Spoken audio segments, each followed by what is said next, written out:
ICC player of the month জিতলেন নাহিদ রানা। বাংলাদেশকে আরও স্মরণীয় জয় দিতে চান।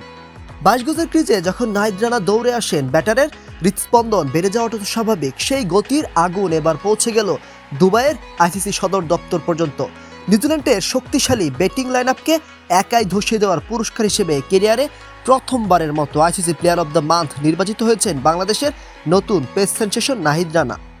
গেল এপ্রিল মাসের দুর্দান্ত পারফরম্যান্স তাকে এনে দিয়েছে বিশ্বসেরার এই মুকুট। নিউজিল্যান্ডের বিপক্ষে ওয়ানডে সিরিজে নাহিদ রানা যা দেখিয়েছেন তা এক কথায় অবিশ্বাস্য। 3 ম্যাচের সিরিজে 8 উইকেট শিকার করে তিনি হয়ে উঠেছিলেন কিউইদের দুঃস্বপ্ন। প্রথম ম্যাচে শুরুটা কিছুটা নড়বড়ে ছিল, 1 উইকেটের বিপরীতে খরচ করেছিলেন 65 রান। দ্বিতীয় ম্যাচে মিরপুরে চলল রানার দাপট, পাওয়ার প্লেতেই 2 উইকেট তুলে নিয়ে ম্যাচ নিজেদের নিয়ন্ত্রণে আনেন। এরপর ক্যারিয়ারের দ্বিতীয় ফাইপার পূর্ণ করেন মাত্র 32 রান দিয়ে। তার তোপেই নিউজিল্যান্ড 198 রানে গুটিয়ে যায় সেই ম্যাচে। সিরিজ নির্ধারণী 3 নম্বর ম্যাচেও 2 উইকেট নিয়ে বাংলাদেশের 2-1 ব্যবধানে সিরিজ জয়ে বড় ভূমিকা রাখেন রানা।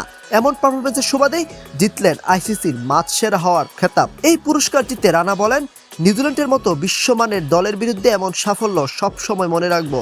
দলের সমর্থন আর বিশ্বাসের কারণেই আজ আমি এখানে।